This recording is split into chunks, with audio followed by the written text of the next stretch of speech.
scams, bad deals, harassment, and freaking weirdos. So, hello, friends. How are you? I hope everything is good. Listen, we need to talk about a few things. I've had a couple of questions about how many scam phone calls and things like that do you get. And I'm thinking, you know what? I do get quite a few. But I thought I would also show you some of the scams I'm getting in email now that I am on YouTube. It's all part of the game. But it's not always easy to decipher which ones are scams and BS and all of that. So let's kind of talk about it a little bit. Now, the first thing I want to talk about is scams. Now, you're going to get them in email. If you make a Google business page, you're going to get bot phone calls. You're going to get crazy text messages. Everybody, I'm sure, out there has gotten a message from Mr. Paul, and he's got 5 vehicles he needs you to detail and so on and so forth, right? Well, those are the kinds of scams that we can usually pick those apart, but the ones that come in the email, those are a little harder to decipher. What's for real? And then you also have to decide which one of those products, if it is for real, is going to actually fit into your business. So you just have to kind of decipher which ones are real and which ones are not. If you have a YouTube channel, just know they're going to come in 4 or 5 a day, and you're going to probably have to just ignore them, report them as spam, things like that. When you get text messages, the text messages are usually going to look legit. You're going to get a text message, or you will also get Facebook messages or even Instagram messages and things like that. Now, some of those scams are going to include, let us make you a logo. I tried to explain to people, you probably want to stay away from that, because here's what I see from the outside. If you do that, they're going to make you a logo. They're going to change some colors, but everybody on my followers list has the same stinking logos. I'm not kidding. Everybody should go and check that out. Y'all have the same logos. So try and steer away from some of those who say, I would love to make you a logo, Instagram messages. Try to stay away from that, because in the end, when it comes to making a logo for your business, it really needs to be reflective of what your business is or who you are. Maybe there's a legit reason why you want to use certain designs. So if it were me, I would go to a place like Fiverr. There are lots of people you can pay a small amount of money to have a logo made. The other scams are, and these are typically emails and Instagram or Facebook messages, saying they can bring you more traffic. Those are usually not going to be local traffic. They're only going to bring you followers to your Instagram or your whatever social media you're on and take up that offer, but it's probably not going to be legit customers.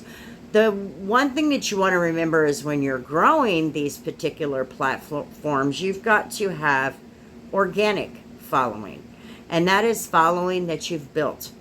That takes time. It is what it is. And you can always start with your local community. But in the end, it's your relationship with your clients. You can bring them into your Facebook profiles or your pages or whatever, and you can start networking that way. But for somebody to say they're going to bring you so many followers, unless you're selling products online and those products are aligned with the products that this person would maybe share, if that's what they do, would maybe share with their following.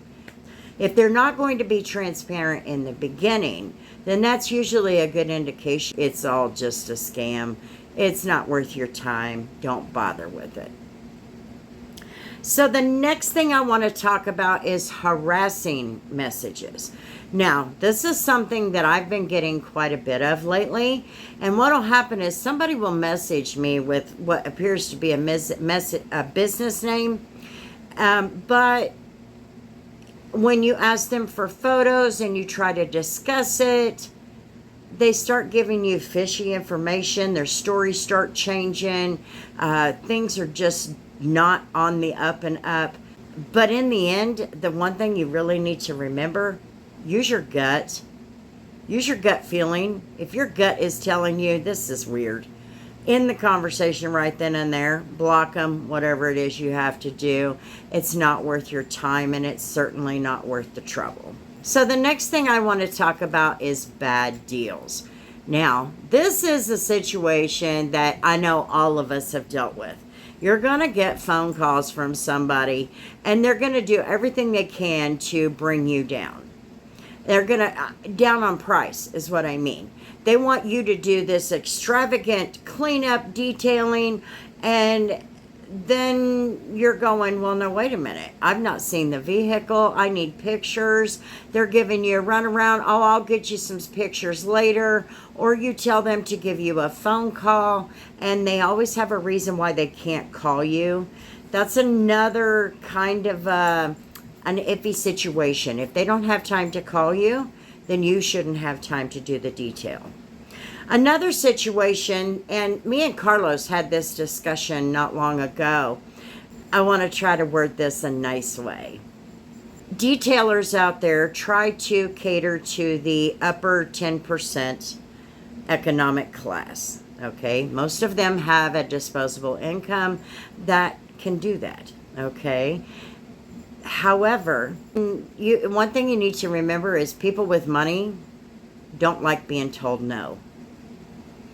And they also want to set their price. They can look at you because they've got the money to do it, and they're bold enough to do it and say, I need an interior detail for $250.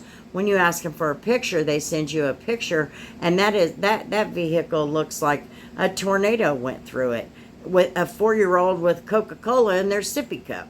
Okay? Well, that's going to be way more than $250, sweetheart. Well, they don't get told no. And not all of them, but a lot of them. You don't tell them no.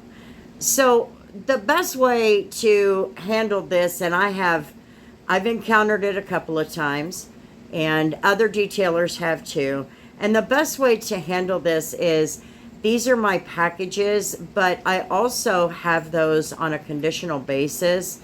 And so I would also leave that open to price it based on the condition of the vehicle, and just take it as if you were just handling a regular customer that called to ask for prices. But you also have to remember, you're going to deal with customers who are just, they want a cheap detail. The last detailer I had did it for $100. The last detailer I had did it for $50. And those, they're just not worth your time. And you can just simply say, I would suggest maybe you call them. Maybe they can give you a same deal, but these are my prices. You always have to stay firm, no matter what, because in the end, this is about your business. But at the same time, you don't want to look unprofessional, and you don't want to sound unprofessional. Unless you're having a bad day, then you can do what I had to do to one guy and tell him, hey, I'm not in the mood for your today. And usually they hang up on you. It is what it is. But the last thing I want to cover is something that doesn't happen very often. It probably would not happen to a lot of the men out there, but to the women, it's very possible. This is something that I have encountered, especially now being on YouTube. If my business phone number gets out there, that's when I start getting the creepy messages. Hey, detail grandma, I just watched your video. I think you're beautiful. I'd like to get to know you better. Things like that. And I don't even give them the time of day. I usually block them, and if I don't, they just don't get a response.